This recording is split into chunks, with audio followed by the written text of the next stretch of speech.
It's an old argument, and I suppose understandable enough.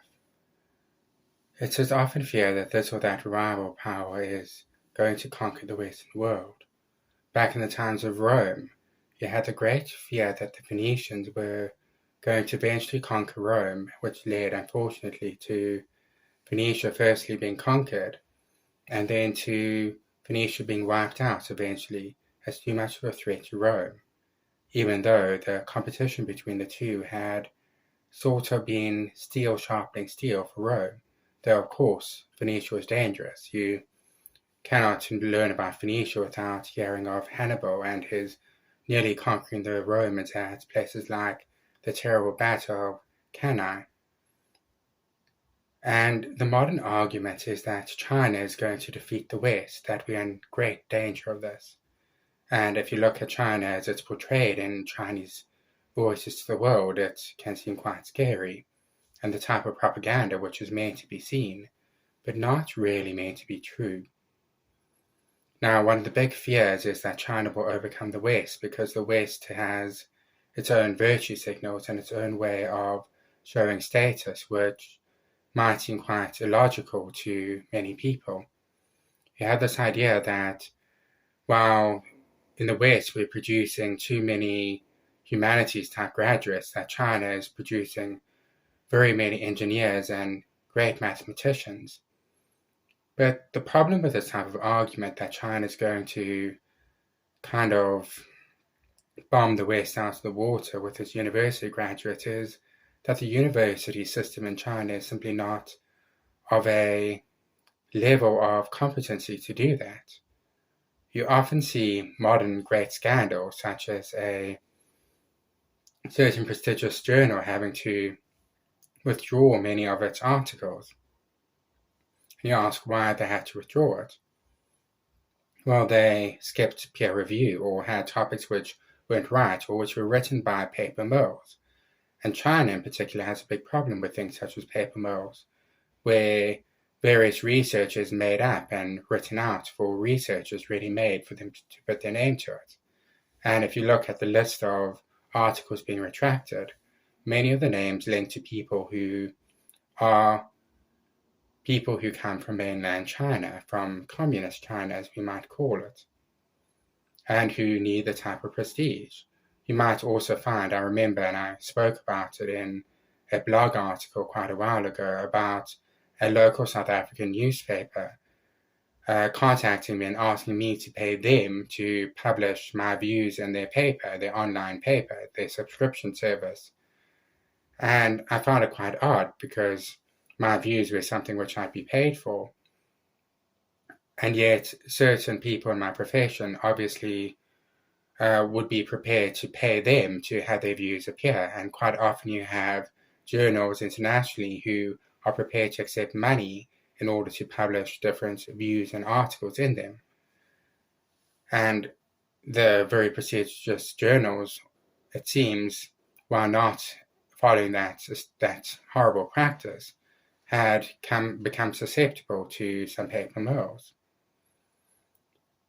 China has an honor culture, which means that China considers how things appear to be very important. A dignity culture looks at what's on the ground, and that's the most important thing, because you're answerable to a God, whether real or fictitious, to whom truth and the inner workings of the mind is what is most important. But in Eastern honor cultures, what is on the outside is quite often most important, and saving face for someone else or for yourself is incredibly important, and neglecting to do so is very dangerous. China's system of meritocracy, if you look at historically, involved people passing tests, and when they passed the test, but with an adequate amount, they were given various jobs, but it didn't really work. And if you look at entries in older encyclopedias about meritocracy as a system to be followed or governance, it looks at it as a failed system. That's the type of Chinese test taking and getting a job because of it, but China still has that. You write a test, a standardized type of test, and if you get good enough results, you can go to university. But people who have been inside of Chinese universities will say that the people who go into them are very unlikely to fail, not because they work extra hard, but because the system is designed that it is a failure of the university or higher learning institution if a student fails. So even students who are very likely to fail if left to their natural selves are very unlikely to fail in these universities, because it brings shame to the university and risks the students and the university losing face. Just as in Japan and China, you have very, very high conviction rates of people who are charged with crimes, because if the court does not convict, there is a loss of faith for the authorities and a loss of faith for the police and the prosecutors. And there are some famous interviews and views from the Japanese justice system where judges have said that they fear to let someone off, even though they felt they were innocent, because they felt that they would be doing something wrong. They would be causing dishonor to the prosecutors and to the police. Now, if you look at the standardized testing which gets carried on in the West, at least how it used to be, you can find that there's a greater correlation between SAT results and success in life than there is between university attended and success. So if you attend Harvard but got in despite having a lower result, you're less likely to be successful than someone who couldn't go to Harvard but had a very good result in the SAT. University, in fact, is a way to virtue signal, to show I'm capable of getting this degree, therefore you should hire me. Although the more degrees there are, the less they're worth. If everyone in a stadium stands up at the same time, none of them actually can see better. It only works when a few people are standing up at the same time. And producing more university degrees has the same effect. It's why so many employers nowadays demand experience, not merely a university education, and demand skills which are specific to a profession, or other such skills which can indicate ability. Now, China might be producing more people with mathematics degrees or science degrees or so forth, when those degrees aren't necessarily determined by the ability of the people who are taking them to actually grasp the work and show that they have understanding of it, but rather based simply on their test results which got them into there. Doesn't really give China much of an advantage over Westerners who would also have those test results. People's IQs are, to that individual, quite close to fixed. We haven't found a way to really change them very much. You can change them by a good amount through a good work ethic and education, but not by much more. And IQ is the ability to learn new things and adapt to new things. At least that's your non-static IQ. Your static IQ is what things such as SAT tests test.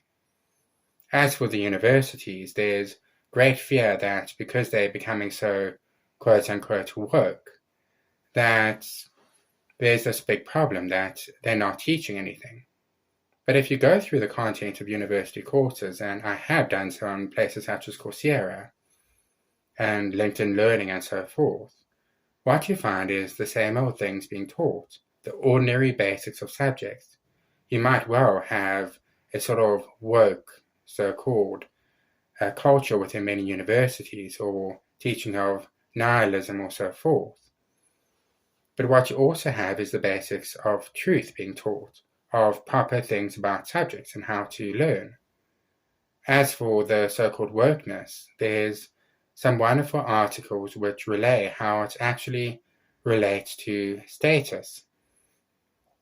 The wealthy can, although she did not in fact say what's credited to her, Marie Antoinette very famously said, if they don't have bread, let them eat cake, which doesn't refer to eating actual cake, as we call it in modern English, but rather to breadcrumbs. And she might not have in fact said that. It's often said that it was actually a defamation of her.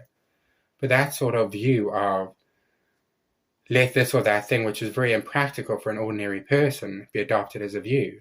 The wealthy very often believe that marriage and family are not very necessary to success, and yet they have incredibly high rates of marriage and family. It's the poor person who, if they listen to these views, who gets themselves into a lot of trouble. And a lot of the views of the highly educated aren't really the actual views.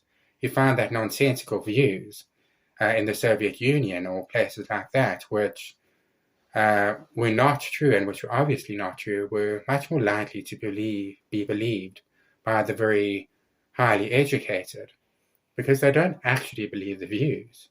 They portray themselves as believing the views to gain status or to indicate in-group status.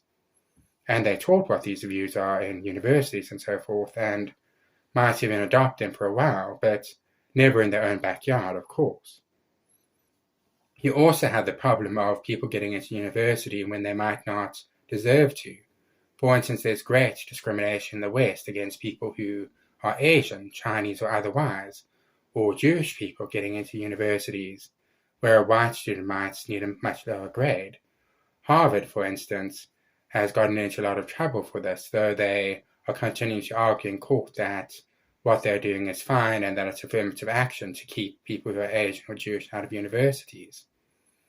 And in fact, the SAT there's been talk of changing it, and perhaps they have. I haven't gone to do most recent research on it, to take into account people's background with their score and the SAT, to change their scores to overcome the problem of universities having to deal with the fact that certain groups, such as Asian students who have certain cultures which they come from, which are very homework and work heavy, seem to be scoring higher, and they don't really want so many of those students in their universities, which is quite tragic and I think racist to a degree. But what Harvard's now done is they've said, okay, we're not going to be taking into account these SAT scores. And so what they'll do is they'll take in legacies and they'll take in people who they want to base on their standards and determinations, but not based on those tests. But again, the big problem with looking at this the way that you might look at it as, oh no, the West is going to be destroyed because they're not producing so many Harvard graduates who have the highest scores to get into Harvard, is that the scores are what matters most of all. The actual intelligence which the SAT brings out is what matters most of all. And in a capitalist society, even if you have some weight being brought on in the water, even if Harvard might be devaluing its degree by having many more legacies and far fewer people who would not otherwise get into Harvard except with their scores, those people still have that level of intelligence, and in an actual free market or close enough to it, they have great opportunities to get work.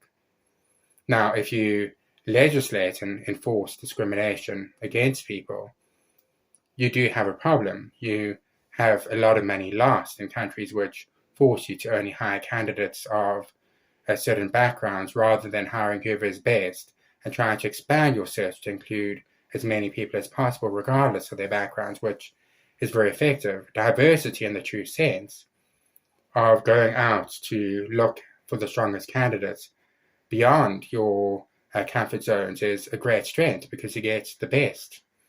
And the difference between the best and the second best, as seen by Price's law, is extensive because the most productive people produce extreme amounts more than the next most, and so forth and so on.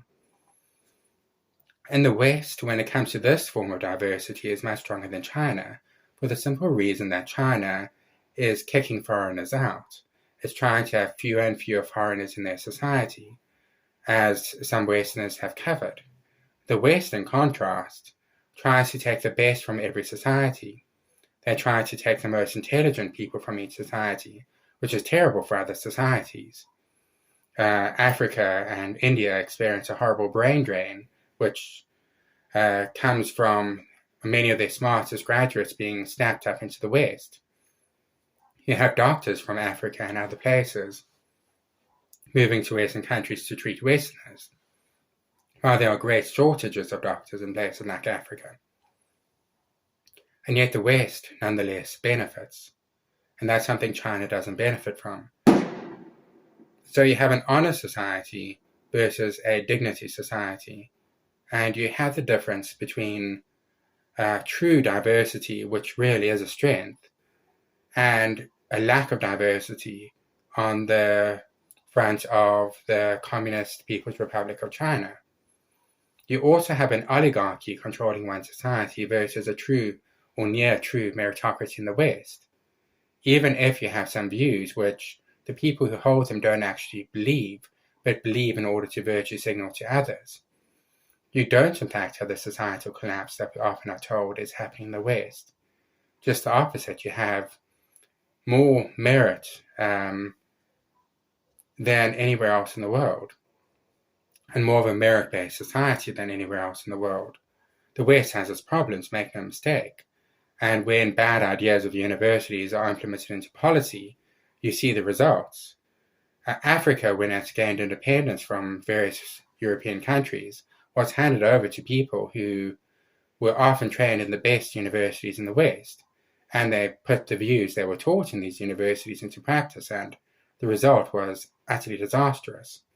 And it was only when African nations stopped holding so much to Western influences and began to, perhaps with the assistance of the World Bank and such institutions, to engage more in free market economics, that many African nations have restored their fortunes. But when views which are completely illogical are simply held for the sake of virtue signaling and for group belonging and so forth, they're not quite as dangerous as you might be led to believe. And China is not going to overcome the West. It might be better at missile technology, but the West has long relied on Russia for its rockets to get into space until SpaceX came about. The Western world often has been behind other places when it comes to technology. The Soviet Union put a man in space before the West. But the West always catches up. And it catches up because the West is based on a true source of meritocracy, on the free market and on democracy, which can respond much faster than an oligarchical society can to the changes in the world. And when you look below the surface of what's really going on, the West still beats most of the rest of the world, hands down, and countries which adopt a Western model also do. There's great profit in Botswana, which has adopted a Western sort of model for its economy. And there's much to be praised in places like Mauritius, despite it not having the same form of governance as the West, which nonetheless has adopted more Western policies in its economics. And ultimately, the Western world is still on the top of the heap. And it's dangerous to believe the propaganda of oligarchical societies, such as the West's major competitors, instead of actually believing what you can see and feel with your hands and what you can taste with your mouth, which is that while our system is burdened by many views which are untrue, that nonetheless the West is thriving